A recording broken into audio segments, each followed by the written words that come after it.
con la plática de hoy.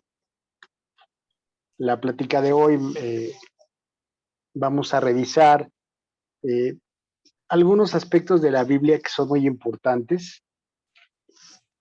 Soy René Soto, para los que no me ubican, me corresponde el día de hoy comentarles o compartirles algunas reflexiones sobre la parte de la Biblia. En particular, pues vamos a ponernos en las manos de Dios a través de una oración para que Él nos ayude, sobre todo que el Espíritu Santo nos ilumine y pues tengamos el mayor aprovechamiento, ¿verdad? En el nombre del Padre, del Hijo y del Espíritu Santo. Amén. Te pedimos, Señor, por esta clase, esta sesión en la que vamos a compartir nuestras experiencias de fe. Tú eres el Maestro, Señor, nosotros solamente somos siervos inútiles que tratamos de ayudar, de comprender más lo que en tu palabra está escrito. Ponemos en tus manos todo lo que hay en nuestros corazones, situaciones tristes, situaciones alegres, peticiones, acción de gracias, lo ponemos en tus manos para que tú nos acompañes en esta sesión, Señor, y ponemos nuestra vida en ti, Mamá María, pedimos tu intercesión a nuestros santos de devoción, pedimos también y ponemos la intercesión, o pedimos su intercesión. Padre nuestro que estás en el cielo, santificado sea tu nombre, venga a nosotros tu reino, hágase Señor tu voluntad en la tierra como en el cielo. Danos hoy nuestro pan de cada día. Nuestras ofensas, como también nosotros perdonamos a los que nos ofenden. No nos dejes caer en la tentación y líbranos de todo mal. Amén. Amén. Gloria al Padre, gloria al Hijo y gloria al Espíritu Santo. Muera en un principio, ahora y Ahora y siempre, por los siempre, siglos por de los los siglos de siglos. los Amén. siglos. Amén.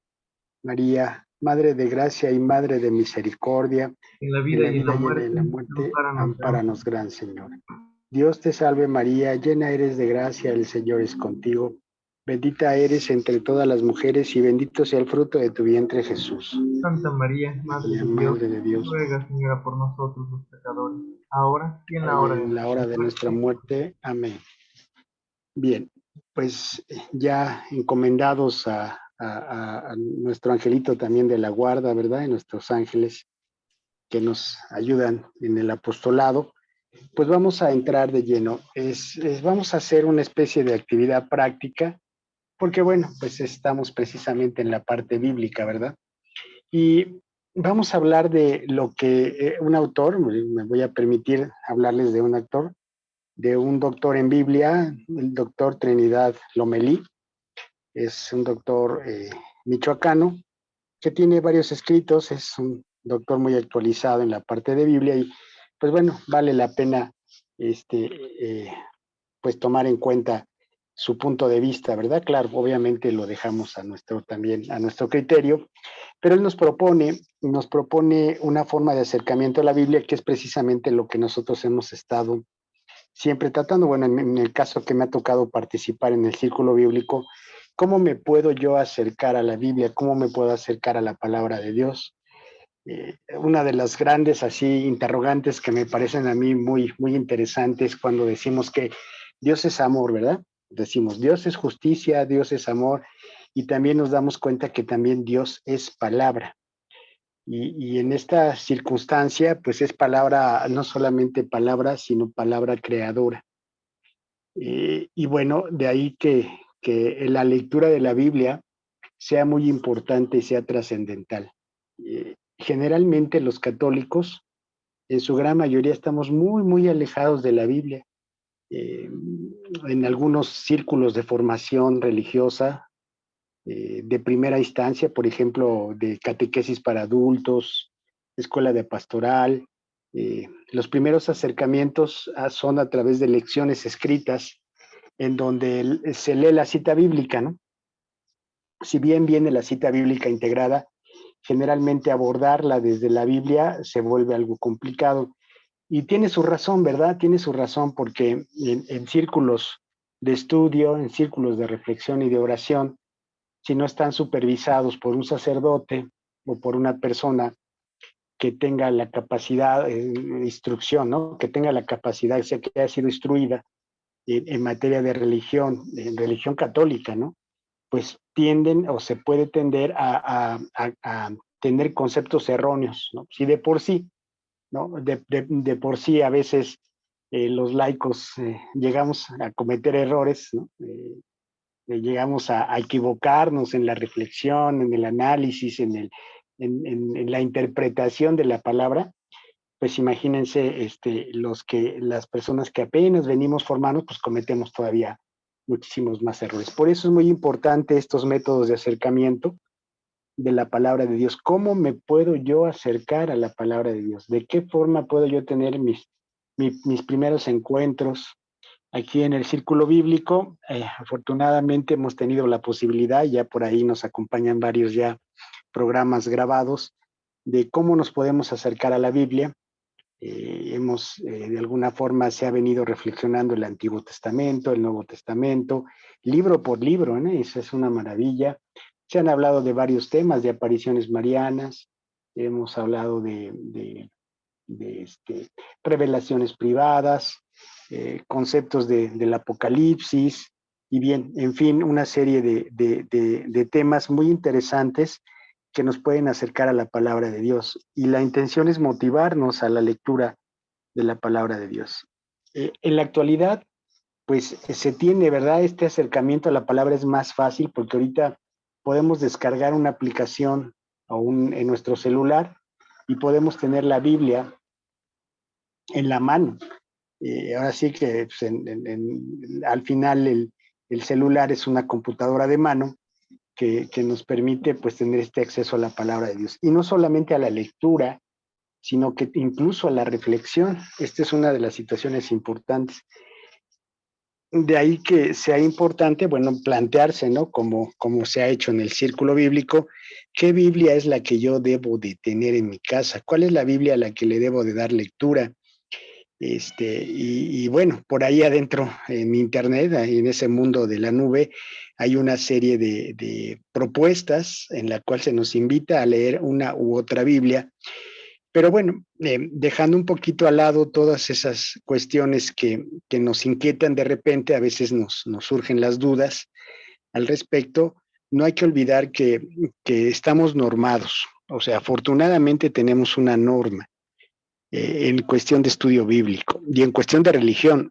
La norma, ¿cuál es? La Biblia, en primera instancia, la tradición y el magisterio de la iglesia. Estamos hablando precisamente de esta serie de escritos y personajes a lo largo de 2000 años de historia de la iglesia, en donde tenemos abundante material. Cuando hablamos del magisterio de la iglesia, hablamos de los documentos de los papas y de los documentos de obispos y cardenales que han escrito sobre esta materia, sobre materia de religión. Tenemos el catecismo de la Iglesia Católica, tenemos los concilios, tenemos estos concilios en un compendio, ¿no? Del Dessinger, donde es un compendio completísimo, ¿no? Y de ahí nos salvamos un poquito. Cualquier duda, pues vamos, por ejemplo, al Catecismo de la Iglesia Católica, y ahí podemos ver asuntos que se han tratado, asuntos que todavía no se han tratado a profundidad, pero tenemos una guía en cuestión del magisterio de la iglesia. En cuestión de la tradición, pues tenemos todos los escritos también antiguos de aquellos que conocieron a los apóstoles, aquellos padres de la iglesia. Entonces podemos darle una relectura, afortunadamente, y ser cuidadosos, ¿verdad? Sobre todo que si aquí mediante este círculo bíblico decimos alguna cosa que es incorrecta, pues podemos tener desde un punto de vista de la corrección fraterna, pues el poder aclararlo, ¿verdad? Y decir, mira, yo encontré en esta parte del magisterio, en esta parte del catecismo o en los concilios, he leído, por ejemplo, este material, y pues si tu opinión es muy buena, pero en realidad la que vale aquí es la opinión de la iglesia, ¿no? Y en ese sentido, bueno, pues tenemos esa afortunadamente esa protección, ¿no? Y hay una serie y luego si le agregamos a estos 3 elementos que ya son completos, si todavía nosotros le sumamos lo que son las revelaciones privadas y las apariciones marianas, pues definitivamente hacemos un compendio todavía mucho mayor por el cual nosotros nos podemos ir normando sin necesidad de entrar en tantos detalles. Ahora bien, cuando uno inicia un acercamiento a la palabra de Dios, pues surgen muchas dudas. Ya hemos nosotros hablado de la lección divina, de métodos de análisis desde el punto de vista social, con el ver, juzgar y actuar. Y ahora se nos propone aquí un decálogo para leer la Biblia. Así es el folletito titulado por el doctor Trinidad Lomelí, este folletito de doctor en Sagradas Escrituras, originario de Tangamandapio, Michoacán.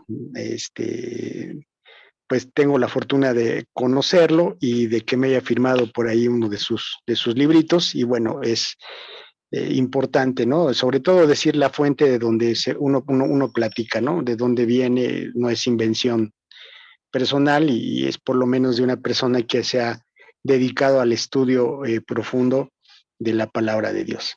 Entonces decíamos que ahí surge una situación cuando uno quiere tener acercamiento a la Biblia, sobre todo cuando ya hace unos estudios profundos de doctorados a este nivel, pues ya las cuestiones se vuelven muchísimo más especiales y mucho más específicas, y a veces hasta para los que somos mortales, diríamos, hasta a veces algunos conceptos pueden ser inalcanzables. Pero bueno, sí tenemos acercamientos que nos permitan a nosotros, a los que no tenemos estos estudios así que con esa profundidad de doctorado, tal vez nos respalde el tiempo que le hemos dedicado a esto del estudio de la Biblia, pues tal vez eso sea algo que nos ayude a respaldarnos, ¿no? Y la propuesta entonces es un decálogo, es por dónde empiezo. A ver, y entonces uno podría decir, bueno, pues le voy a entrar primero por la Biblia, ¿no? O sí, sí, claro, bueno, sí, de eso estamos hablando, pero ¿por cuál de los libros de la Biblia?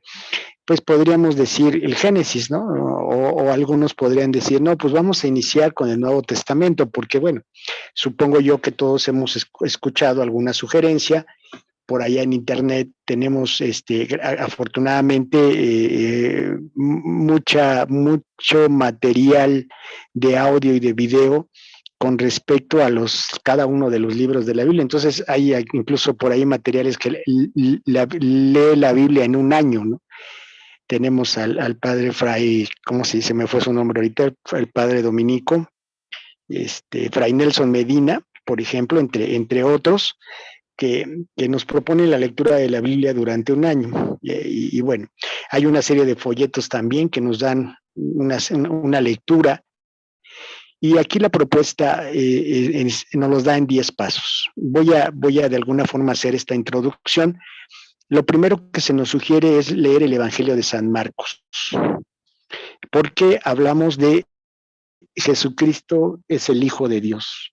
Es el primer punto. El segundo punto que se nos propone es leer el Génesis, pero no todo el Génesis, sino leer Abraham, lo que es la elección y la bendición, como segunda alternativa. Génesis del capítulo 12 al 25. Después se nos sugiere leer Éxodo del 12 al 23. Éxodo del 12 al 23, donde tenemos precisamente la lectura de la Pascua, la liberación, la alianza, todos estos datos importantes que se dan con el pueblo escogido por Dios. Después se nos invita a leer la primera de Samuel, donde vemos precisamente la parte de los jueces, los sacerdotes, profetas, y donde se da precisamente el inicio de la monarquía. Terminado Samuel, se nos invita a leer el profeta Amós. El profeta Amós, ¿por qué el profeta Amós? Porque el profeta Amós nos habla sobre la idolatría y sobre la injusticia. Por eso es que se nos recomienda al profeta Amós. Y después, obviamente, en el punto número 6, se nos invita a leer Proverbios. Proverbios porque, bueno, pues de alguna forma nos habla del temor, ¿no? Del temor, del santo temor temor de Dios, que es un principio de sabiduría. También el Salmo número 1, se nos invita a leer el Salmo número 1, y enseguida del número 7 nos vamos al 8 y se nos permite, o más bien se nos invita a leer la primera carta a los tesalonicenses. En esta primera carta de los tesalonicenses es una actitud ante la segunda venida de nuestro Señor Jesucristo. Es muy importante esta situación. En el paso 9 se nos invita a leer la carta de Santiago, y en el 10 los hechos de los apóstoles, ¿no? Esta es una invitación, una recomendación que se nos hace para acercarnos o tener nuestros acercamientos a la palabra de Dios. Seguramente muchos de nosotros tenemos estos acercamientos, y yo me atrevería a decir que muchas de las veces son acercamientos indirectos. Voy a esto, por ejemplo, escuela de pastoral. Hay un acercamiento, el tema central es una lección y se respalda con citas bíblicas. De forma indirecta, se toman las citas bíblicas. En muchos otros cursos, por ejemplo, en los folletos CBC, hay unos cursos también de religión, estos folletitos que están en las parroquias. También hay un curso que ellos imparten con unas 12 o 10 lecciones, folletitos, muy bueno, por cierto, también. Y también de forma directa, pues son los temas de religión, y en forma indirecta, pues también está respaldado a través de la Biblia. Y entonces muchos de nuestros cursos, incluso los sermones donde asistimos a misa, son indirectos, aunque obviamente la lectura de la palabra de Dios en la misa es totalmente directa, ¿verdad? Y muchas veces esa lectura, a veces afortunadamente los sacerdotes nos hacen reflexionar las lecturas, a veces nos llevan a otras lecturas que no son las que se leyeron, pero bueno, de alguna forma uno tiene un acercamiento directo. Y de aquí de lo que se trata es dar una revisada general, de alguna forma a través, como si fuera una muestra. Voy a tomar una muestra de una sección de la Biblia, y a través de esa muestra yo voy a ir entendiendo de qué se trata esta parte de la revelación, qué es lo que Dios me está diciendo a través de la palabra. Y bueno, esa es una de las primeras situaciones. Y bueno, siguiendo este camino, decíamos que lo primero, la recomendación primera es leer el Evangelio de San Marcos. En esta parte de leer o lectura del Evangelio de San Marcos, nos recomiendan siempre leerlo a partir de lo que se le llama la Pascua, a través de la resurrección. Es una invitación, ¿no? El primer acercamiento, no solamente este folletito nos invita, sino que también algunos otros personajes doctos en la Biblia siempre han recomendado que nuestra lectura sea primeramente tomando en cuenta la resurrección de nuestro Señor Jesucristo. Y bueno, ese es uno de los primeros pasos que nos invitan dentro del Evangelio. Aquí, pues sería muy bueno si ustedes tienen una Biblia en su mano, ojalá la tuvieran, esto sería altamente recomendable, y me gustaría si alguien tiene la Biblia en la mano y nos puede apoyar con la cita de San Marcos, el capítulo 12, versículos del 18 al 27. Si alguien le puede dar lectura, por favor. San Marcos capítulo 12. Ajá. Versículos del 18 al 27. Aquí lo tengo. Por favor. Dice San Marcos capítulo 12, versículo 18. Se le acercan unos saduceos, esos que niegan que haya resurrección, y me preguntaban: Maestro, Moisés nos dejó escrito que si muere el hermano de alguno y deja mujer y no deja hijos, que su hermano tome a la mujer para dar descendencia a su hermano. Eran 7 hermanos. El primero tomó mujer, pero murió sin dejar descendencia. También el segundo la tomó y murió sin dejar descendencia. y el tercero lo mismo. Ninguno de los 7 dejó descendencia. Después de todos, murió también la mujer. En la resurrección, cuando resuciten, ¿de cuál de ellos será mujer? Porque los 7 la tuvieron por mujer. Jesús les contestó, ¿no estáis en error no estáis en un error precisamente por esto, por no entender las Escrituras ni el poder de Dios? Pues cuando resuciten de entre los muertos, ni ellos tomarán mujer, ni ellas marido, sino que serán como ángeles en los cielos. Y acerca de que los muertos resucitan, ¿no habéis leído en el libro de Moisés, en lo de la zarza, como Dios le dijo, yo soy el Dios de Abraham, el Dios de Isaac y el Dios de Jacob? No es un Dios de muertos, sino de vivos. Estáis en un gran error. Bien, muchísimas gracias.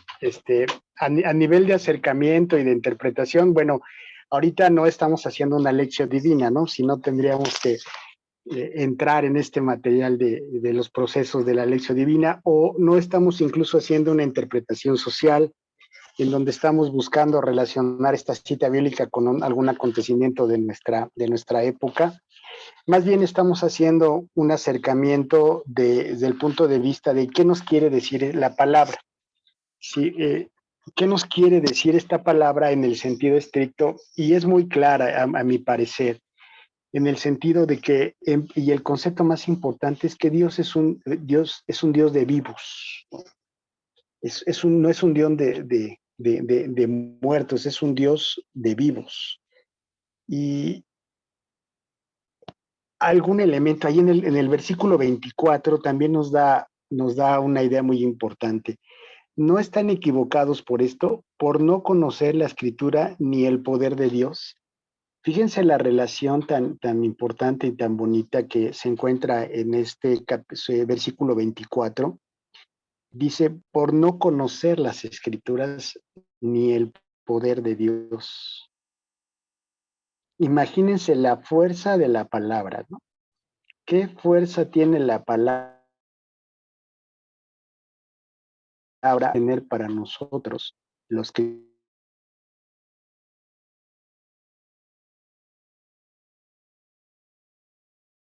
palabra, y es palabra creadora, es palabra con poder? Ahora sí que estamos usando un término un poco medio de los hermanos protestantes o de los protestantes, pero es realidad, ¿no? Aquí estamos hablando del poder de Dios. Y sobre todo, ¿qué sucede cuando no conocemos las escrituras? Pues obviamente podemos tener alguna referencia porque a lo mejor yo escuché en misa, yo me acuerdo había escuchado un sermón. Ahora afortunadamente con el internet pues podemos decir yo vi un video, yo escuché un video a tal sacerdote o tal homilía, y eso es una gran ventaja. Pero leerlo de mano, tenerlo de mano, es realmente dedicarle un tiempo a la palabra de Dios, es lo que realmente nos surge. Nos surge, y en el sentido estricto, ¿por qué? Para no estar equivocados, ¿no? Para realmente conocer lo que Jesús nos habla, y sobre todo esta parte de la resurrección que decíamos que es muy importante en la parte de la reflexión.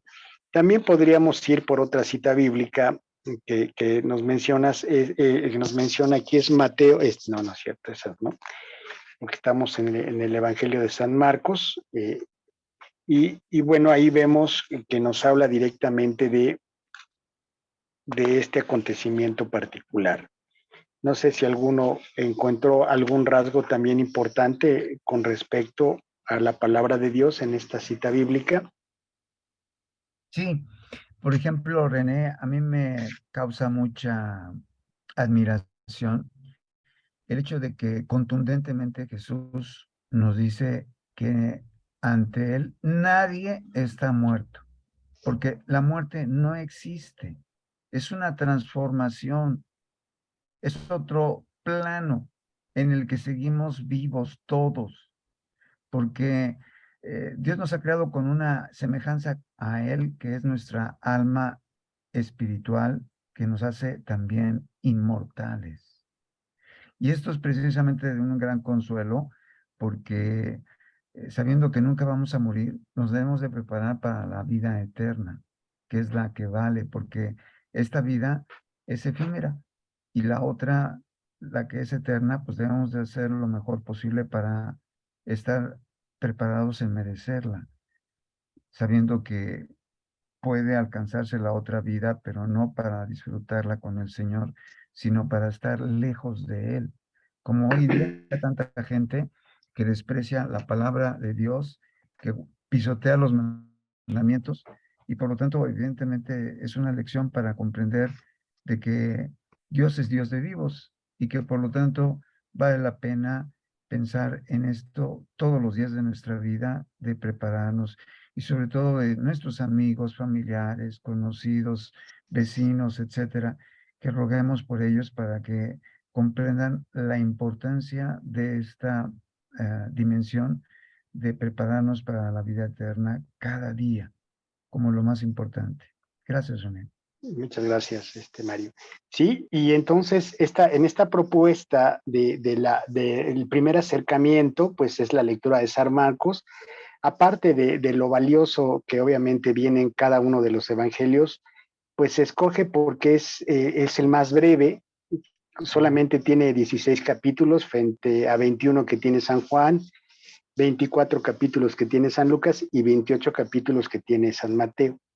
También porque procura tener San Marcos un lenguaje sencillo, un lenguaje más cercano a lo hablado, más que a lo escrito, y porque se cree, bueno, por lo que se tiene conocimiento hasta ahora, que fue el primer evangelio en redactarse. Entonces son elementos que podemos ir agregando al por qué la recomendación de este doctor en Biblia al acercamiento a la palabra de Dios. Eh, al final, bueno, nos interesa también otra cita bíblica. Vamos a buscar la de Marcos 8, por favor, 29-30. Regresamos un poquito ahí en San Marcos 8 y vamos del 29 al 30.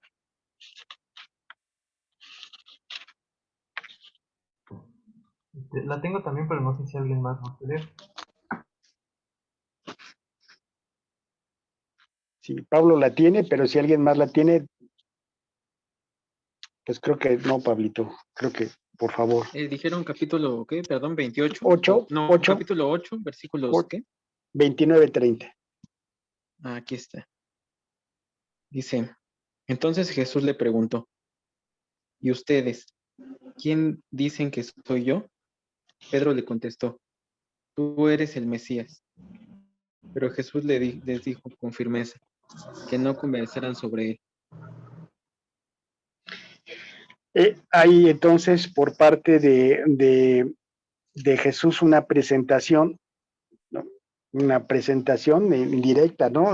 Tal vez obligando un poco a Pedro a la respuesta, por decirlo, ¿verdad? No necesariamente, pero ¿quién es Jesús? Jesús es el Mesías, ¿no? El esperado de los pueblos, el esperado para la salvación del pueblo, ahora no solamente del pueblo escogido en Moisés, sino del pueblo escogido o reunido a través de la iglesia, ¿verdad? Y bueno, nos va dando algunas pistas muy importantes. Y también Marcos, si podemos ir a Marcos 1, en Marcos 1, la primera cita bíblica de Marcos 1 nos habla de lo que siempre hemos dicho, ¿verdad? Si lo tienen ahí a la mano, me voy a permitir leerlo rápidamente. Dice, comienzo de la buena noticia de Jesucristo. No sé si ustedes tengan agregado Hijo de Dios o nada más hasta ahí. Sí, Hijo de Dios. Sí, también lo tengo. Exacto. Ajá. Y entonces, este es como el preámbulo, ¿no? Fíjense qué bonito y qué interesante. A ver, ¿qué vas a leer en el Evangelio? Eso, la buena noticia. ¿Cuál buena noticia? De que Jesucristo es Hijo de Dios. Y todo lo que va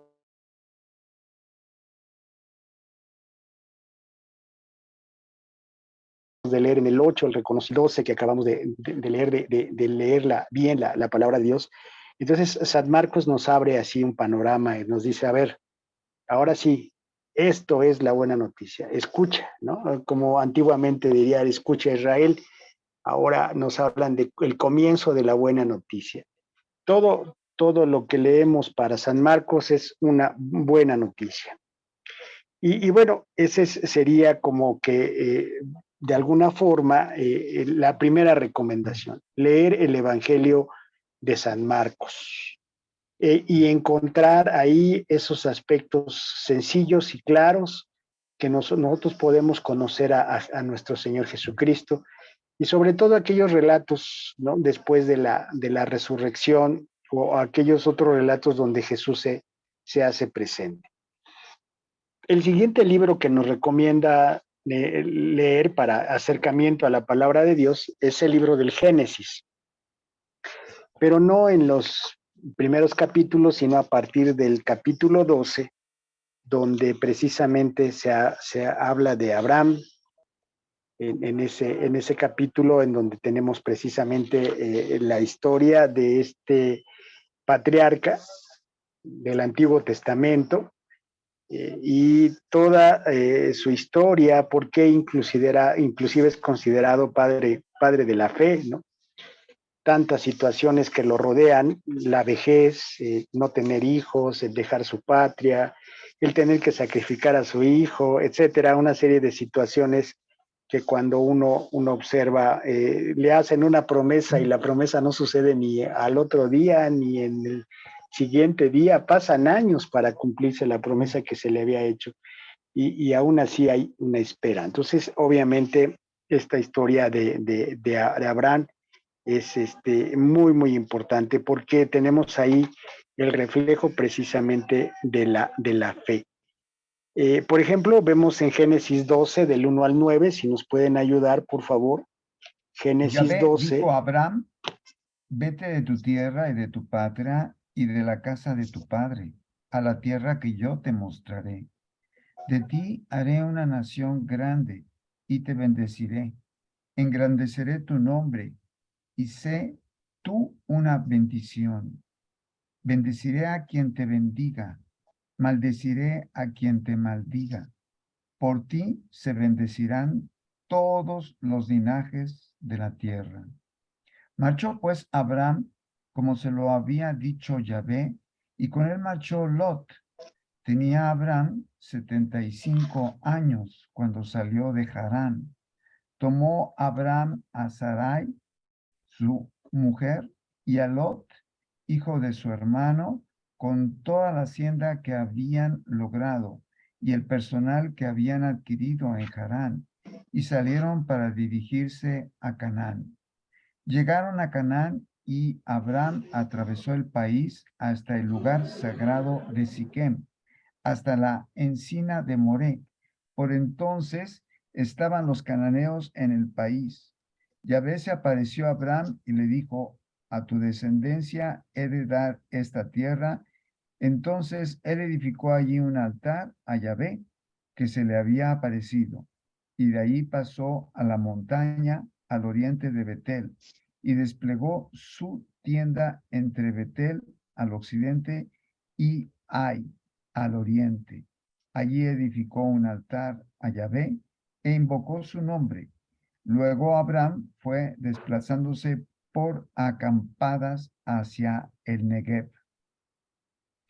¿Continúa con el 10? No, yo creo que hasta ahí. Hasta ahí. Entonces vemos ahí precisamente, ojo, estamos aquí más que haciendo una interpretación del texto en relación con el acercamiento a la Biblia, ¿verdad? Y desde ese punto de vista, pues vemos ahí precisamente establecimiento de una promesa y una bendición hecha a Abraham para toda su descendencia, que precisamente sabemos que esa bendición pues empieza con nuestro Señor Jesucristo y se derrama con el Espíritu Santo en la iglesia. Y bueno, por eso es muy importante ver esta situación. Ya Abraham no era joven, ya era grande, 70 y tantos años, y es una 75. situación, sí, 75, ya no tan fácil, ¿no? Ni para aquellos tiempos ni para estos tiempos, es tan fácil a esa edad de 75, es como si, pues de repente nos pidiera el Señor hacer algo, ¿no? Y diríamos, híjole, pues yo ya me voy a jubilar, ¿no? Yo ya estoy en camino de jubilarme y ahora me estás pidiendo que me ponga a trabajar otra vez, no, pues está complicado el asunto, pero bueno, es un acercamiento. Y la otra cita, si vemos en el Génesis 17, también vamos a encontrar, ya avanzando un poquito más en el Génesis, en el capítulo 17, en el versículo 1 y 2. Ahí es importante que las recomendaciones que tengan su Biblia y empecemos a abrirla, tomar esta habilidad de saber dónde están los libros, ¿no? A veces esa habilidad se nos va perdiendo. René, ¿me permites hacer un comentario rapidito Claro. de la cita que hicimos del 12 de Abraham? A mí me encantan estas referencias que hace Dios.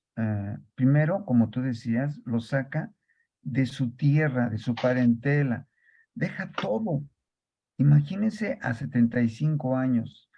Y luego hay un sobrino que maravillosamente lo sigue. Seguramente tienen una gran amistad, no solamente parentesco, porque Abraham tenía muchos parientes y hermanos, y sin embargo, todos le dicen adiós, ahí te ves, sobre todo porque en la ciudad donde ellos vivían, Ur, pues había todas las comodidades de una ciudad, y sin embargo va al campo, va donde no hay civilización y donde no hay murallas, donde está en todo el riesgo.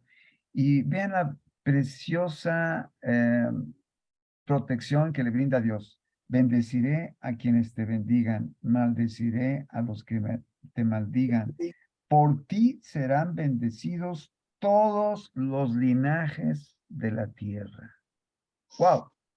O sea, se trata de un personaje que nada más por empezar con esta actitud con el pie derecho de salir dejando todo, ya merece para Dios bendiciones para él y para todo el género humano. Gracias, René. Sí, gracias, Mario.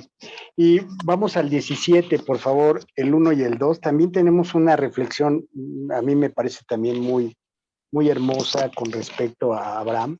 Y no solamente a Abraham, sino que nos concierne a todos nosotros. Génesis 17, versículos 1 y 2. Si lo tienes, Pablo, por favor. Por favor, quien lo tenga. Ok, lo leo. Era Abraham de edad de 99 años cuando le apareció Jehová y le dijo: yo soy el Dios Todopoderoso, anda delante de mí y sé perfecto. Y pondré mi pacto entre mí y ti, yo creo que es y tú, y te multiplicaré en gran manera. Muy bien, sí, esa es exacto. Fíjense cómo 75 años y aquí ya estamos hablando de 99 años. Ya pasó ya pasó su ratito, ya pasaron más de 20 años, más 24. O menos 24. Pero imagínate 24 y me pregunto yo, ¿ya había nacido su hijo? ¿Ya había nacido su hijo para esta cita bíblica? Bueno, esa es una pregunta que sería importante que ustedes vieran en su propia Biblia si ya a esa edad ya había nacido su hijo. Ismael sí, pero no Isaac. Exacto, no el hijo de la promesa, porque su descendencia, pero no directa, por así decirlo. Ahora, imagínate que Dios te hubiera prometido, como lo hizo con Abraham, nos hubiera prometido algo y uno estaría pensando, híjole, pues Dios me lo prometió, seguramente, si no es en esta semana, es en la próxima semana, ¿no? O si Dios fuera como las solicitudes en el gobierno, pues seguramente en 2 meses o en 4 meses, o a más tardar 6 meses, Dios me va a cumplir la promesa. Pero no, pasaron más de 24 años y Abraham, ¿qué diría? Híjole, pues Señor, no me habías dicho que mi descendencia, ¿y a dónde está mi descendencia? Entonces, imagínate ahí ya de entrada. Pero me gustaría centrarme a lo que dice en el 1b. En el 1b dice, camina en mi presencia y sé honrado. esta parte está así complicada. De alguna forma es como un reconocimiento a Abraham, de que Abraham camina en su presencia y es honrado. Y dice, y haré una alianza contigo, ¿no? Ahí está la alianza, ¿no? Luego a veces no queda claro en qué cita bíblica de Abraham está la alianza establecida, aunque vemos a lo largo de la vida de Abraham varias alianzas, varias bendiciones, pero aquí está muy claro una alianza establecida. Pero lo a que a mí me llama mucho la atención, y esto es por lo que se nos invita a leer esta cita bíblica o este libro en segundo momento después de San Marcos, es por esto, porque hay que caminar en la presencia de Dios y ser honrado. Como dicen los lasallistas cuando empiezan su oración, dicen, acordémonos que estamos en la santa presencia de Dios, y todos responden, adorémosle. Y es que a lo mejor a veces puede ser que se nos olvide, ¿verdad? Que estamos siempre en la presencia de Dios. Por eso es la famosa oración del acordémonos. Y por eso aquí en Abraham le dicen, camina en mi presencia y sé honrado, ¿no? Qué complicada es esa parte, porque pues caminar en la presencia de Dios y en la honradez, dos elementos que Dios insiste y al parecer aprueba en Abraham, ¿no? Aprueba en Abraham porque le cumple la promesa, ¿no? Porque es una alianza. Es decir, tú sé honrado y camina en mi presencia y yo, tu Dios, te multiplicaré, te haré que te multipliques sin medida. Esa es la alianza, ¿no? Entre dos personas, entre Abraham y Dios. Ahí está muy clara, pero fíjate lo interesante que le pide a Abraham, ¿no? Luego nosotros a veces a lo mejor por ahí tenemos algunas situaciones económicas, materiales o de otro tipo o enfermedades y le pedimos a Dios, ¿no? Y Dios también quiere establecer una alianza con nosotros, desde luego que sí. Él quiere multiplicar nuestra felicidad, no quiere multiplicar nuestra dicha, pero hay una cuestión, hay, hay que andar en la presencia y en la honradez con Dios, ¿no? Bueno, y de alguna forma, por eso es la invitación a la lectura en segundo momento del Génesis como segundo libro a leer del capítulo 17 al último capítulo del Génesis, es decir, toda la historia de Abraham. Bien, estamos en el segundo paso, la segunda recomendación. Vamos por la tercera recomendación, el Evangelio de San Marcos, Génesis 17-28, y ahora nos recomiendan leer el Éxodo. El Éxodo, otra de las historias hermosas de la Biblia, que nos ayuda a introducirnos en aquellas cuestiones de magnificencia, ¿no? Imagínense, si Abraham hubiera visto que se abre el mar rojo, o si Abraham hubiera visto la columna de fuego, ¿no? ¿Qué hubiera experimentado? Claro, vio maravillas, ¿no? Vio maravillas Abraham, pero me refiero a este aspecto que vio Moisés o que vio el pueblo de Israel, pues otra situación sería, pero no le tocó a él, aproximadamente 400 años después, más o menos, viene entonces precisamente este éxodo, la opresión del pueblo.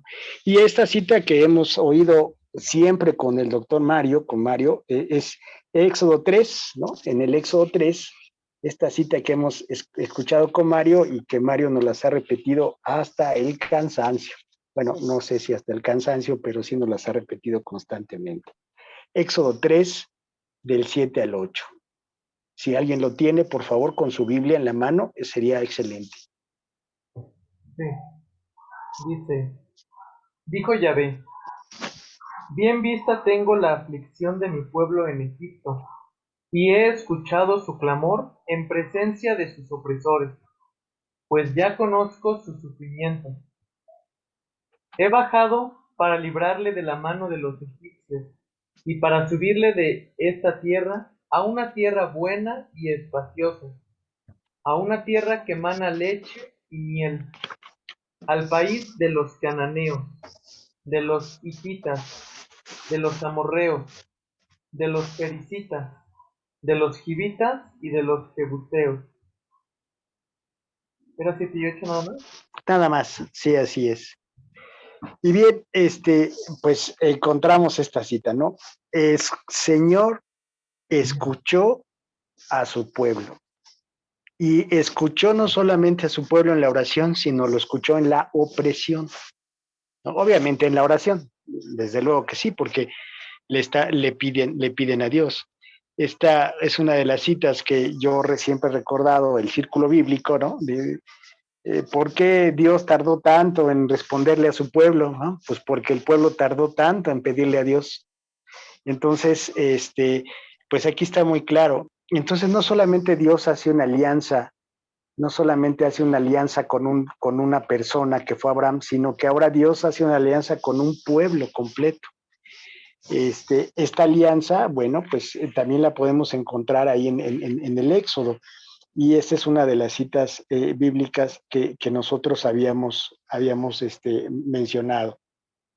Y por ejemplo, también nos podemos ir a Éxodo 3, ahí mismo, en el 7, ya leímos del 7 al 9, y continuando ahora sí, Pablo, por favor, del 9 al 12. Sí, dice: Así pues, el clamor de los israelitas ha llegado hasta mí, y he visto además la opresión con que los egipcios los oprimen. Ahora pues, ve, yo te envío a Faraón, para que saques a mi pueblo, los israelitas, de Egipto. Dijo Moisés a Dios: ¿Quién soy yo para ir a Faraón y sacar de Egipto a los israelitas? Respondió: Yo estaré contigo, y esta será para ti la señal de que yo te envío. Cuando haya sacado al pueblo de Egipto, daréis culto a Dios en este monte. Contestó Moisés a Dios: Si voy a los israelitas y les digo, el Dios de vuestros padres me ha enviado a vosotros, cuando me pregunten, ¿cuál es su nombre?, ¿qué les responderé? ¿Me dijiste 13 o 14? No, perdón. Sí, está bien, síguele, sí, porque está bonito, síguele 14. Dice: ¿Cuál es su nombre? ¿Qué les responderé? Dijo Dios a Moisés: Yo soy el que soy. Y añadió: Así dirás a los israelitas: Yo soy, me ha enviado a vosotros. ¿Sí? Y sí, muchas gracias hasta ahí, Pablito. Y entonces encontramos una narrativa muy interesante que, si bien mencionábamos que a veces en algunos grupos de estudio se ve en forma indirecta, a veces no se alcanza a ojear la Biblia, pero vale la pena porque nos habla precisamente de aspectos importantes. Nos hablan de la Pascua, del paso del Señor, nos habla de la liberación del pueblo de la esclavitud, el paso del Mar Rojo, el decálogo, también vemos el código de la alianza, la protección en el desierto con el alimento, y bueno, son hechos trascendentes para la fe del pueblo de Israel. Y tiene como personajes claves, pues obviamente sabemos que a Moisés, como caudillo, como liberador, como legislador, y de alguna forma, bueno, vemos una prefigura en Moisés de lo que sería nuestro Señor Jesucristo. Vemos en el pueblo de Israel una prefigura de lo que es la iglesia. Y bueno, inclusive este acontecimiento, esta lectura del paso del Mar Rojo, nosotros a veces de salida de la esclavitud o la liberación del pueblo, nosotros lo podemos ver en una celebración litúrgica en el sábado santo, en donde vemos el lucernario, donde se enciende el cirio y hay esta serie de ritos hermosos, ¿no? Con la luz apagada, la lectura, el canto del gloria. Bueno, es una belleza que en sí retoma precisamente estos acontecimientos. Y de ahí que entonces sea la tercera recomendación en la lectura, en la meditación de nuestro acercamiento a la palabra de Dios, meditar precisamente estos acontecimientos y cómo van ligados al acontecimiento anterior, que era el hecho de Abraham, y sobre todo, pues ver esta acción poderosa de Dios en la vida del pueblo y ver cómo en Abraham y cómo en el pueblo se da esta acción de Dios fuerte con poder, como decía San Marcos, que leímos, ¿no? La acción poderosa de nuestro Señor Jesucristo, de nuestro Señor Dios Padre en estos acontecimientos, ¿no? Bien, y bueno, esta sería la tercera recomendación. Vamos por otra de las recomendaciones y es la cuarta recomendación es brincar ahora al libro de Samuel. René, ¿me Mande. permites hacer una reflexión de Claro, esta cita por del favor, 3? por favor. Dice en el 3, 12, cuando haya sacado al pueblo de Egipto, daréis culto a Dios. Esto es muy importante porque, la verdad, mucha gente se olvida de darle culto a Dios. Y vean, lo primero que les dice Dios, denme culto. Una ocasión se le presenta un soldado a Jesús y le dice, ¿cuáles son las recomendaciones que para nosotros los soldados nos das? Y dice Jesús, igual que para todos. Y le da las siguientes indicaciones. Primero, que seas justo. Segundo, que seas honesto. Tercero, que tengas continencia de tu sexualidad. Cuarto, que tengas piedad. Fíjense, la piedad. La piedad es precisamente esto, que seamos piadosos, que honremos a Dios. Y la quinta, que busques la perfección, que busques a Dios en tu vida.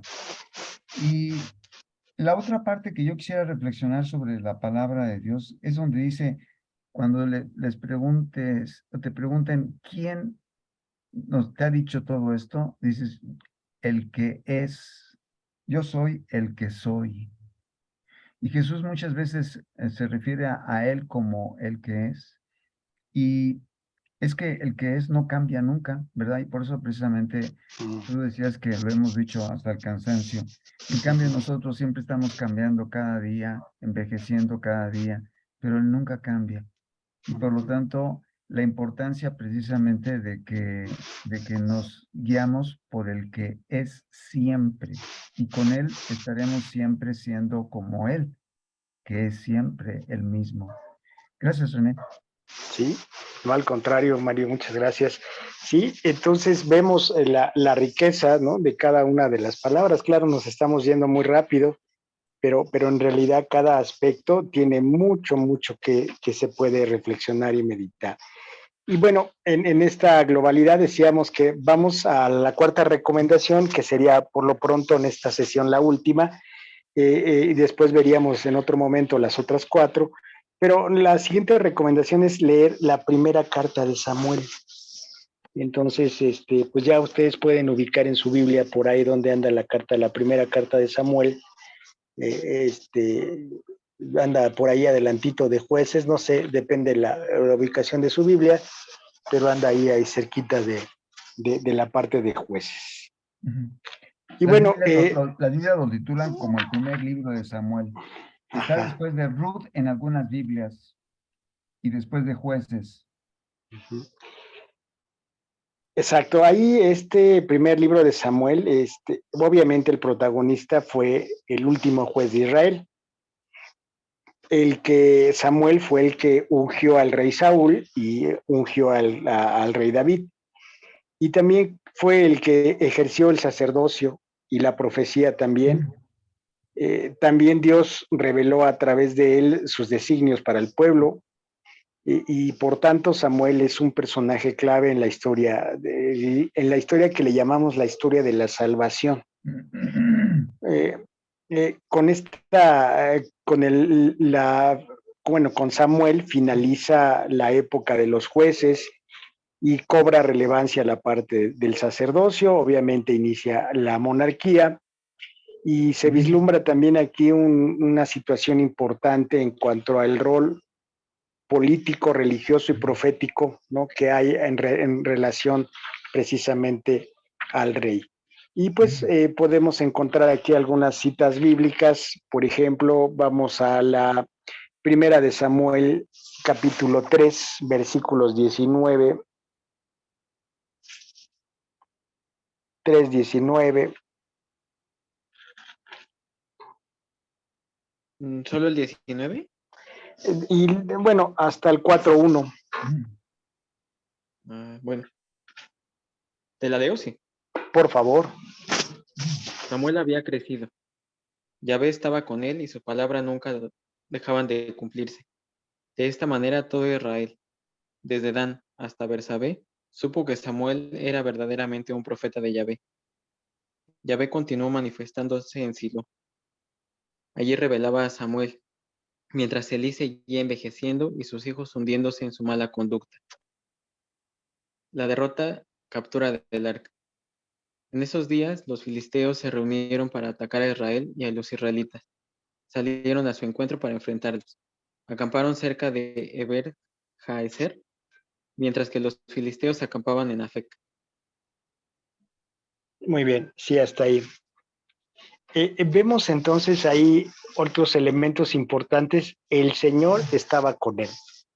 Vemos ahí ninguna de sus palabras dejó de cumplirse. No. Dice, supo que Samuel era profeta acreditado ante el Señor. Entonces vemos precisamente cómo la primera palabra es la que a mí me llama mucho la atención, que dice que el Señor estaba con él. Era de los aspectos que vamos ahí nosotros viendo, sobre todo también el liderazgo que él asumió, ¿no? Frente a la situación que vivían los pueblos, que estaban en tribus y que se ordenaban en base a un líder que era un juez, y ese se encargaba, digamos, de impartir la justicia ante diversas situaciones que se daban en cada uno de los pueblos. También podemos ir, por ejemplo, en Samuel 7, del 15 al 17, como para tener otra perspectiva de Samuel. Samuel 7, del 15 al 17.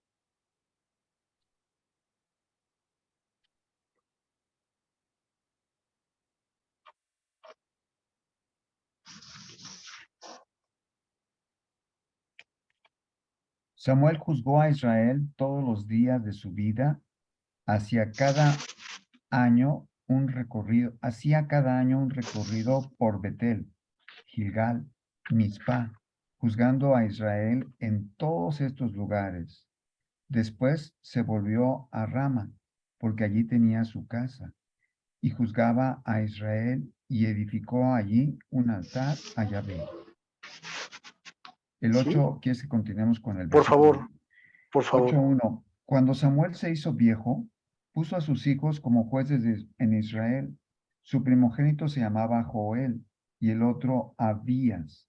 Juzgaban a Israel en Berseba, pero sus hijos no siguieron su camino. Fueron atraídos por el lucro, aceptaron regalos y torcieron el derecho. Se reunieron pues todos los ancianos de Israel y se fueron donde Samuel a Rama y le dijeron, mira, te has hecho viejo y tus hijos no siguen tu camino. Pues bien, ponnos un rey para que nos juzgue como todas las naciones. ¿Continúo? O sea, hasta ahí. Esta cita es importante porque vemos por qué, bueno, como justificante para pedir un reino, obviamente, pues el pueblo de Israel veía que todos los pueblos que los rodeaban tenían un rey, y tal vez pensaron que tener un rey les iba a beneficiar más que tener jueces como lo tenían, y siendo Samuel como era. Y desde luego que vemos ahí que a veces los hijos no son como los padres, ¿verdad? Son situaciones que la vida tiene, ¿no? Siendo tan justo Samuel y sus hijos, pues como ahí creo que decía la cita que leyó el doctor, que torcieron, ¿no? Sus caminos, y aquí nos dice que aceptaban sobornos, ¿no? Y todo era de provecho propio. O sea, hacían negocios con como algo que sucede actualmente en algunos países, ¿verdad? Como el nuestro, en donde pues obviamente todo el mundo se aprovecha y pues trata de sacar ganancias muy, muy lucrativas en base a situaciones que se van presentando. Y bueno, pues Samuel no fue la excepción, también tuvo esa situación. Sabemos más adelante que Samuel, bueno, si quieres, Mario, perdón, a lo mejor seguimos con el 6, 8-6. ¿Cómo no? 8:6, disgustó a Samuel que dijeran, danos un rey para que nos juzgue, e invocó a Yahvé, pero Yahvé dijo a Samuel, haz caso a todo lo que el pueblo te dice, porque no te han rechazado a ti, me han rechazado a mí, para que no reine sobre ellos. Todo lo que ellos me han hecho desde el día que los saqué de Egipto hasta hoy, abandonándome y sirviendo a otros dioses. Te han hecho también a ti. Escucha, sin embargo, su petición, pero les advertirás claramente y les enseñarás el fuero del rey que va a reinar sobre ellos. ¿Continuó? Hasta ahí. Sí, bien. Entonces, mira, qué interesante esta parte de la vida de Samuel. Obviamente, Samuel, al hacerle la solicitud de un rey, no se sintió ofendido por él, ¿no? Se sintió ofendido porque rechazaban a Dios, porque rechazaban a Yahvé. Entonces, es una situación importante, ¿no? Él era el que de alguna forma juzgaba, también junto con sus hijos, y pues obviamente esta solicitud era un rechazo a él, pero él no sintió el rechazo a él, sintió el rechazo hacia a Dios, que le estaban pidiendo un gobernante más que Dios mismo fuera el que los guiara. Y comienza ahí precisamente la monarquía, y hay otras citas bíblicas en donde vamos a ver más adelante. Ahorita ya por tiempo, pues obviamente no nos alcanza, pero precisamente esa es la invitación, a leer cómo Samuel urge a Saúl. Eso lo vemos en el capítulo 9, y cómo también unge a David, lo vemos también en el capítulo 16. Entonces podemos también reconocer precisamente estos acontecimientos de donde vienen los reyes en Israel. Y bueno, hasta aquí sería los 4 de los 10. Nos faltaría hablar de los otros 10 pasos que se hacen en la recomendación, y leer en su contexto cómo se van ligando, ¿verdad? Cómo Samuel habla del éxodo, cómo los libera del éxodo, cómo el éxodo nos habla también cómo hay una promesa en Abraham, y cómo vemos también esta promesa cumplida de Abraham en la buena noticia que San Marcos pone en el capítulo 1, versículo 1 de su evangelio. Entonces se va ligando, y por eso es que se nos invita a hacer este tipo de lectura. Como ¿no? decíamos, es una muestra de la Biblia para tener ese acercamiento a la palabra de Dios. La intención es esta, ¿no? ¿Cómo acercarme a la palabra de Dios? Bueno, aquí es otra recomendación que en otro momento trataremos de concluir con los 10 pasos, ¿no? Mientras, pues yo doy paso al doctor Mario, por favor, y agradezco su atención. Quisiera ver, comentar esto que nos deja en puerta, el trato que les va a dar los reyes frente al rechazo que han hecho del rey más perfecto, que es Dios. Dice el versículo 10, Samuel repitió todas estas palabras de Yahvé al pueblo que le pedía un rey, diciendo, he aquí el fuero del rey que va a reinar sobre vosotros. Tomará vuestros hijos y los destinará a sus carros y sus caballos, y tendrán que correr delante de su carro. Los empleará como jefes de 1000, jefes de 50. Les hará labrar sus campos, cegar su cosecha, fabricar sus armas de guerra y los arreos de sus carros. Tomará vuestras hijas para perfumistas, cocineras y panaderas. Tomará vuestros campos, vuestras viñas y vuestros mejores olivares, y se los dará a sus servidores. Tomará el diezmo de vuestros cultivos y vuestras viñas para dárselo a sus eunucos y a sus servidores. Tomará vuestros criados y criadas y vuestros mejores bueyes y asnos y les hará trabajar para él. O sea, todas las desventajas que van a tener por imitar a los otros reinos que les rodean, cuando era más bien para que los otros reinos los envidiaran a los judíos, porque no tenían más rey que Yahvé, y que esos jueces, como en este caso Samuel, no les iba a pedir tributos ni todo esto que les exigiría un rey. O sea, que por imitar se iban a desgraciar, se iban a perjudicar en su economía, en su familia, en su patrimonio. Y la belleza precisamente de las recomendaciones de Dios no dejan de brillar frente a los comportamientos de los hombres con sus hábitos de tener reyes. Hoy tenemos un rey en Inglaterra, acaba de morir la reina, Isabel II, y lo mismo, los ingleses dicen, viva la reina, pero ya no más. ¿Por qué? Porque esto es insoportable, porque al final de cuentas tienen exentos los impuestos y ellos viven verdaderamente en la suntuosidad. En fin, esta es la lección precisamente que nos da la palabra de Dios, la belleza de la vida que tan armoniosamente nos invitaba a tener cuando tristemente se imitan a los demás pueblos para desgracia suya. Gracias, René. Sí, no, al contrario, Mario, pues adelante, Mario, continuamos, ¿no? Con las preguntas y tal vez la oración que tú Exacto, la generalmente pones. oración.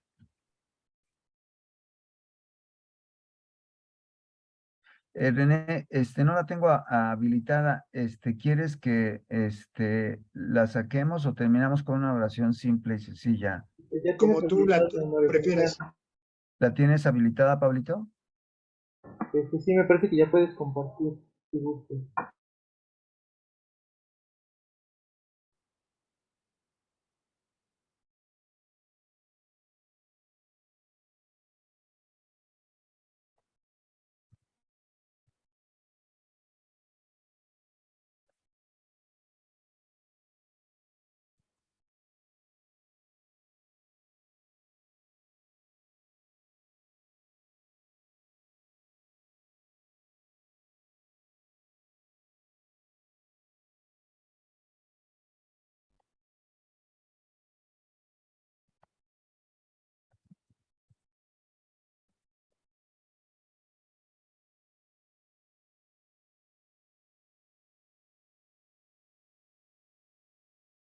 ¿Lo ven todos o comparto? No, no se ve.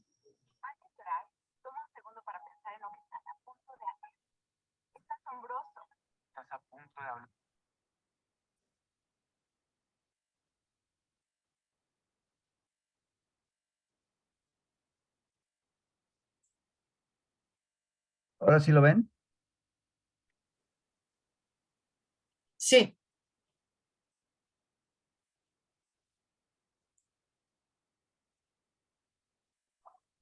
Regina, Mater misericordiae, vita dulcedo, et spes nostra salve. A ti clamamos, exules filii Eve, a ti suspiramos, gementes et flentes, in ac lacrimarum vale. Ella ergo advocata nostra, y los tuos misericordes oculos, haznos converten. Et Jesum benedictum fructus ventris tui, nobis post hoc exilium ostende. Oh, clemen, oh, pía, oh,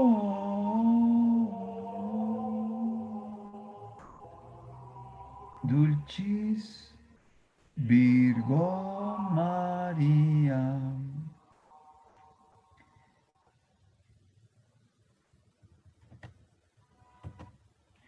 Bien, vamos a dar pauta a preguntas. Pablo, En el chat ahorita no hay ninguna. No sé si alguien tenga alguna. ¿alguien quiere hacer alguna pregunta, un Yo tengo comentario? una pregunta, doctor. Bueno, dos. Yo tengo dos preguntas.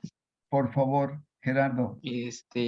La primera es cuando, bueno, relacionado con el Génesis, Dios les da la facultad a Adán y a Eva para poblar la tierra. Entonces, ellos pues nada más nos narra la Biblia de los primeros hijos de Abel y Caín. Después pues muere Abel y ya no se, pues, como que se pierde un poquito la línea. Entonces, ¿cómo lograron poblar la tierra si entre ellos eran hermanos? O sea, al menos en una conversación que tuvimos hace poco, nos costaba como un poquito de trabajo asimilar que Dios había permitido como estas relaciones entre hermanos. ¿Se hizo así o cómo se podría interpretar eso? Correcto.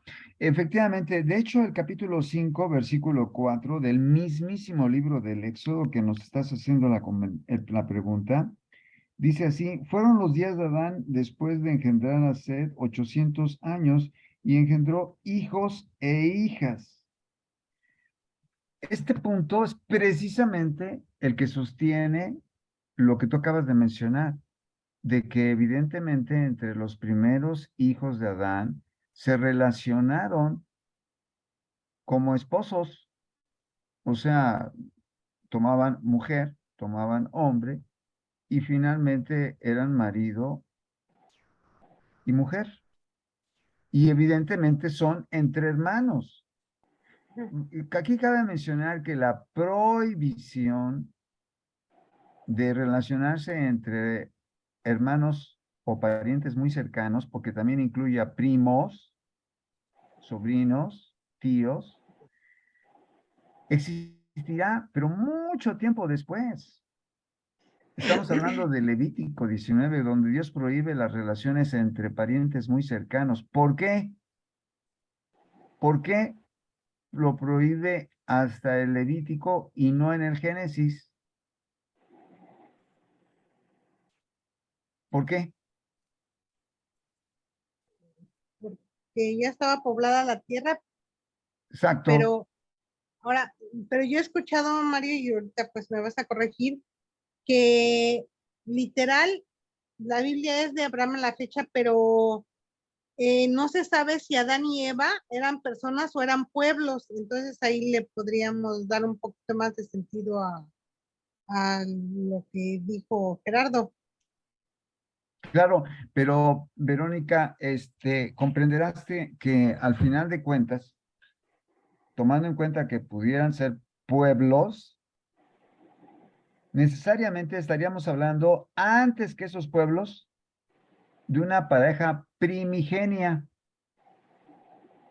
porque esos pueblos se fueron generando de parejas y hubo una que lo fue la primera. A eso me refiero la pareja primigenia. Y es precisamente a la que menciona el Génesis 1 y el Génesis 2, porque en esos dos libros están dos relatos de la creación, complementarios, pero diferentes.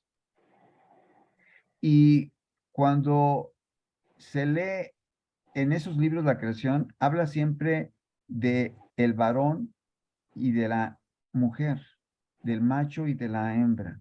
O sea, no habla de pueblos. Y habla precisamente de la falta que cometió una mujer, no habla de un pueblo. O sea, a lo que voy es que necesariamente tendríamos que llegar a un principio de una pareja primigenia, indudablemente.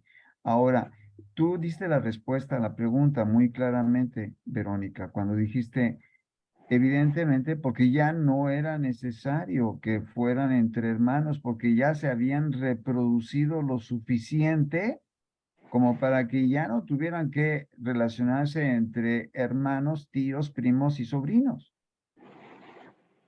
Y lo comprobamos perfectamente porque cuando nuestros primeros padres se relacionaron entre sí, me estoy refiriendo a sus hijos, como los hijos de Adán y Eva,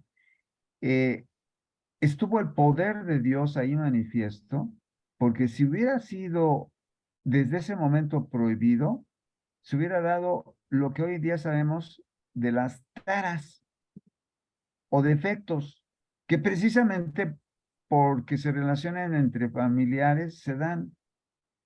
¿Por qué no se dio con los hijos de Adán y Eva? Porque precisamente Dios necesitaba de que no se dieran esas vicisitudes o defectos en las primeras relaciones de los hijos de nuestros primeros padres. Y de esa manera Dios protegió para que no fuéramos hoy en día el producto de un montón de taras que tendríamos como producto de aquellas relaciones de los primeros hijos de Adán y Eva. O sea, que Dios se encargó de que no hubiera ningún problema porque precisamente era necesario que así se diera y la provisión surge más adelante cuando ya no es necesario. Y por eso hoy día vemos que cuando se siguen relacionando entre hermanos, hay muchos problemas. ¿Por qué? Porque tienen el mismo códice genético. Y entonces para intercambiar lo mejor de cada uno, los genes no pueden tomarlo porque son códigos muy semejantes. En cambio, cuando están alejados, el defecto que tiene algún gen es corregido por la pareja, el código genético de la pareja, que es diferente y entonces lo suple en el hijo. Vean la perfección del por qué en ese momento Dios da la obligatoriedad de no relacionarse entre parientes. ¿Se entendió, Gerardo? Sí, doctor. Sí, gracias. Preguntas, por favor. ¿Algún comentario directo que quieran hacer? Porque ahorita no hay preguntas en el buzón que tenga Pablo.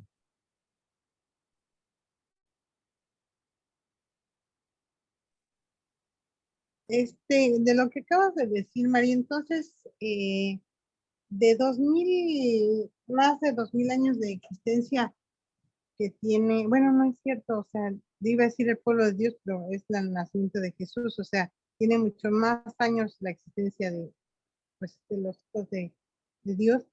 Hemos acumulado muchas enfermedades, hay muchas que se desaparecen y por eso se podría desaparecer el COVID. Ya, mira, para empezar, Vero, 4004 años, si habláramos literalmente, estaríamos hablando de los años que nos antecedieran a una pareja, literalmente, ¿eh? Ah, ok. 4004. Pero sabemos perfectamente, porque la palabra de Dios lo dice muy claramente en el 93 el Salmo 93 y la segunda carta de San Pedro en el 3:8 dice muy claramente que para Dios un día son miles de años y miles de años como un día. O sea, que nuestros primeros padres poblaron la tierra durante miles de años. Hoy en día sabemos incluso que tenemos parentesco con muchos otros descendientes de Adán y Eva, como el Neandertal, como el Cro-Magnon, el hombre de Pekín. Incluso hablamos de códices genéticos que tenemos comunes. O sea, incluso se habla de un porcentaje del que tenemos hoy en día de esos primeros descendientes de Adán y Eva.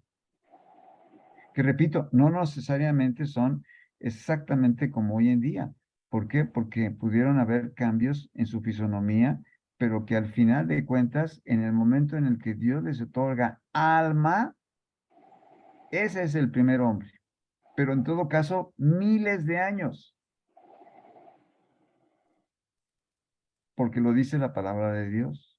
Por lo tanto, no hay ninguna dificultad para entender de que pasaron mucho tiempo para que el hombre fuera lo que hoy es. De hecho, se habla de que entre el Australopithecus y el ser humano de hoy en día, como tal, estamos hablando entre 3 a 4 millones, pero el Homo sapiens, por lo menos 1 millón de años. O sea, al final de cuentas, la palabra de Dios no lo contradice. ¿Sí me estoy explicando? Sí, por eso con esa explicación yo pensé que había muchos Homo sapiens y en el momento que Dios decidió que ya fuera el hombre, a todos esos los convirtió en un momento y por eso se me hacía más fácil de entender que Adán fuera un pueblo y Eva fuera un pueblo, que no veníamos de una sola pareja, sino de ese momento en el que lo decidió y ya éramos muchos. Sí, pero, Vero, en todo caso, cuando hablé de Neandertal, de Cro-Magnon, Pekín, etcétera, etcétera, yo estoy hablando de que antecedentes a ellos hay una pareja, Vero, y te voy a explicar por qué. Porque si hubiera la teoría del poligenismo, que hoy en día está descartada, no solamente genéticamente, sino también bíblicamente. Poligenismo quiere decir que hubiera varios grupos que Dios hubiera creado, con la misma idea de lo que tú acabas de mencionar.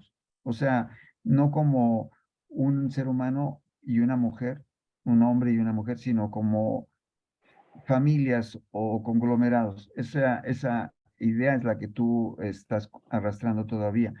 Pero esa idea del poligenismo hoy en día es la menos aceptada. Y tú dirás, bueno, pero ¿por qué es la menos aceptada? Por simple hecho de el códice genético. ¿Qué significa el códice genético? Que significa que todos venimos de una pareja. Así tal cual. Y si esa pareja, fíjense bien, no fuera una pareja, sino fuera un conglomerado, ya no nos podríamos cruzar. Ya no podríamos tener el compartimiento, o sea, compartir genes, compartir relaciones sexuales, ser fértiles, tener hijos. Por ejemplo, el caso de el asno o el burro y el caballo. Hoy en día se pueden cruzar, pero no pueden tener crías que sean fértiles. ¿Por qué? Porque no son de un tronco común, no pertenecen a una misma especie, sino que son diferentes, se separaron. No sé si me estoy explicando, Vero, Pues más bien, Verónica. sí me Entonces, cuesta trabajo, no se trata de grupos diferentes, se trata de una pareja universal de la que todos somos el producto, que al final de cuentas, después de muchos miles de años, tenemos hoy en día negritos, caucásicos, japoneses y de todo tipo, de las que antes se llamaban razas, pero que al final de cuentas todas esas variantes somos el producto de ellos porque venimos de una familia, de un tronco común, de una pareja. O sea que de todos los Homo sapiens que había, bueno, o Cromañón agarró una sola pareja y los demás murieron como Cromañón y esa nueva pareja ya somos nosotros. Vas acercándote, pero vas acercándote muy bien, vas a la idea. En el momento, ¿cuándo surge el ser humano de todas esas especies que tú acabas de mencionar? ¿En qué momento surge? Ese es el punto que te va a ayudar mucho para saber en qué momento el ser humano existe como tal y hay una pareja de la que todos somos descendientes. ¿En qué momento? Vas bien, pero El- ¿en qué Pues momento los demás? sí, que alguien me ayude. ¿En qué momento los demás? Lo acabo de decir. ¿En qué momento los demás? Lo acabo de decir. Ahí va. Otra Ujú. vez. Va, Sí. va otra vez. ¿En qué momento surge el ser humano tal cual? En el momento en el que le infunde alma. Ujú. Y en ese momento, una pareja nos dio origen a todos los demás. No sé si me estoy explicando. Por eso, Ya o no sea, estamos en hablando, una ya no estamos pareja, hablando de conglomerados, de grupos de seres humanos, de familias. No, estamos hablando de una pareja, todos. Eso se llama el unigenismo, ujú, contrario al poligenismo. ujú. ¿Se Doctor, entendió? por ejemplo, ahorita ya me surgió otra duda. Si se supone que bueno, no se supone, más bien la muerte entró por el pecado. Entonces, cuando Adán y Eva coexistían con todos estos tipos de razas que ahorita nos habló, del Homo sapiens y demás, o de cuándo desaparecieron ellos. Ya, entramos a ese punto.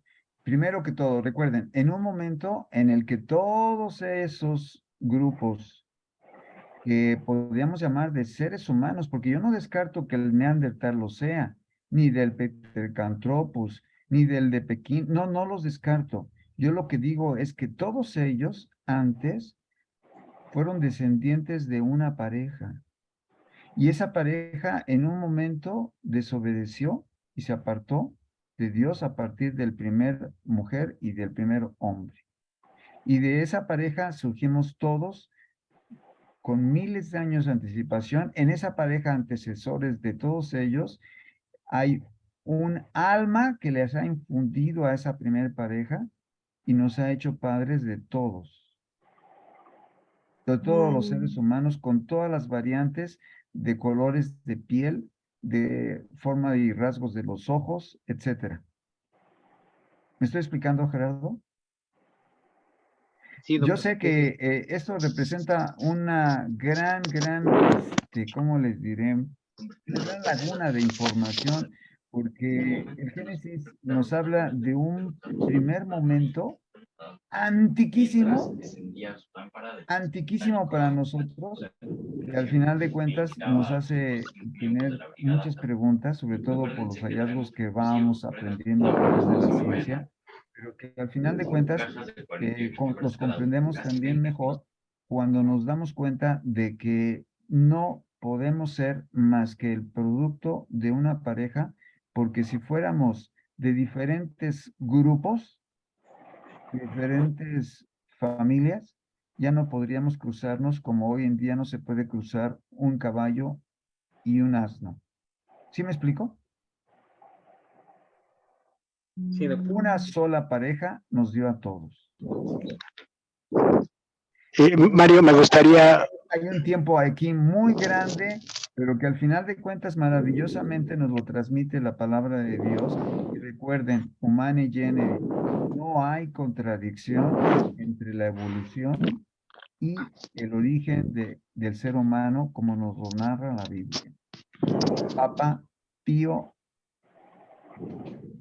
XI, 1950. Mario, Sí, sí, Mario, mira, me gustaría en esta cuestión siempre queda una duda, pero hay una aportación, hay una llamada Eva mitocondrial, que es, según la genética humana, fue una mujer nacida en África, sí, que corresponde al ancestro común más reciente femenino que poseía la mitocondria, sí, de las correcto. cuales Continúa, descienden René. todas las mitocondrias. según las pruebas que se hicieron de tasas de mutación y genoma mitocondrial. Entonces, Claro, sí. por genética, se desprende que debió haber existido una mujer, que de ahí partió todo lo demás. Claro, esta mujer hoy en día nuestros antropólogos le llaman Lili, una mujer que existió en África y que fue precisamente esa Eva mitocondrial de la que estamos hablando como una primer mujer y un hombre, porque también no se generó por generación espontánea o por partenogénesis. Partenogénesis quiere decir que una mujer da origen a un hombre. No se originó por partenogénesis, o sea, no fue virginalmente, sino que hubo la participación también de un hombre mitocondrial que dio origen a todos los demás y de los que tenemos todos los genes mismos que nos permiten cruzarnos. ¿Cruzarnos en qué sentido? En que un africano puede tener hijos de una norteamericana güerísima y siendo el africano negrísimo. No estoy haciendo una descripción peyoritaria, sino La real, diferencia de física razas. de cómo son, ¿verdad? Como hoy día los podemos ver y que al final de cuentas pueden tener perfectamente hijos y precisamente gracias a esa primer Eva mitocondrial africana y a ese primer hombre que también junto con ella dio origen a la especie humana porque se requiere, no puede haber partenogenético. Partenogenético quiere decir que partiera de una sola mujer todo el género humano, no tiene que haber sido una pareja. ¿Sí me explicó? La partenogénesis no se da en el ser humano.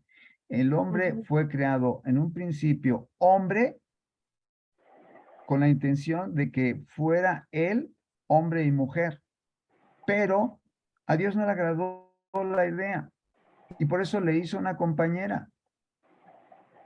Y por lo tanto, con esa compañera surgió la primera Eva mitocondrial y el hombre, el primer hombre mitocondrial del que surgimos todos nosotros. ¿Y dónde surgió esto? En África, porque hoy en día nuestros rasgos, nuestros códices genéticos se encuentran en ese lugar, por el momento. O sea que el paraíso estuvo en África. Exacto, exacto. Estaría en África el origen de todos nuestros antecedentes más remotos. Pero Mario, cuando ya infundió esa alma, ya se entiende que eran seres inteligentes, entonces no pudo haber sido en el momento del Cromañón, sino ya como nos conocemos biológicamente. Exacto, exacto.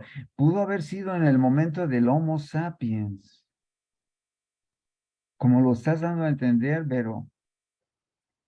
Correcto, porque recuerden que tenemos un antecedente animal y en ese momento, en ese antecedente animal, todavía no tenemos las características de sabiduría, por eso Homo sapiens, hasta ese momento, sapiens, sabiduría, es que Dios considerando que el códice genético de ese ser humano ya le permite tener una inteligencia adecuada, le infunde un alma de golpe, no evolutivamente, ¿eh?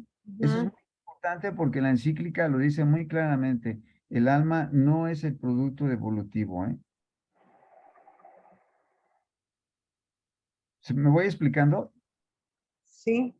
Yo sé que es un tema interesantísimo y muy amplio y muy profundo y muy pocas veces tocado con todos sus detalles como lo estamos tocando ahorita, pero la pregunta casi nos introdujo la tuya y la de Gerardo. Correcto, Vero. Tienes la idea exacta. ¿Comentarios, preguntas?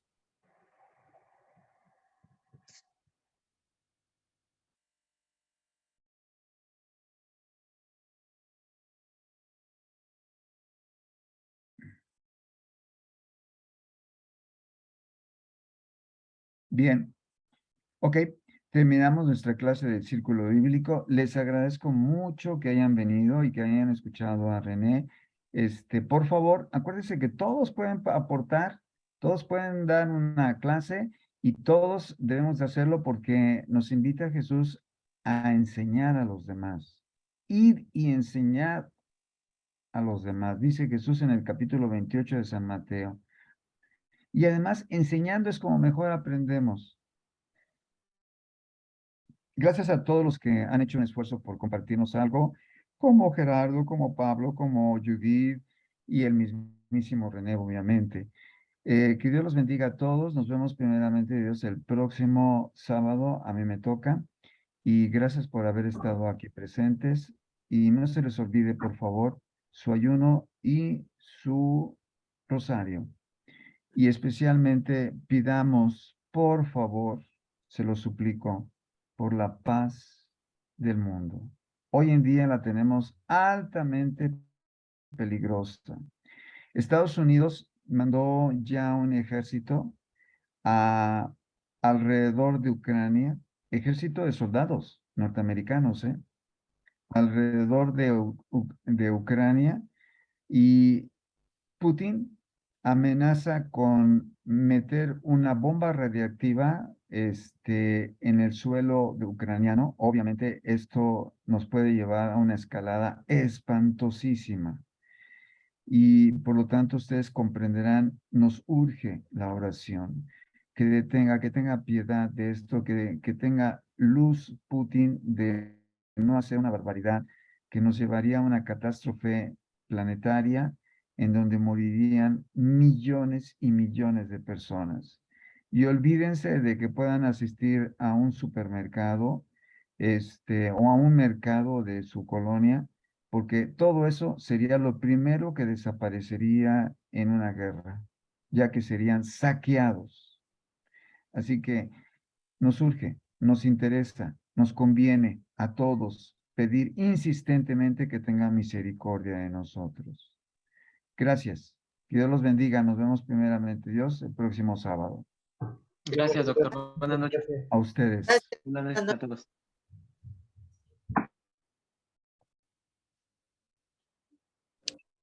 Bienaventurados.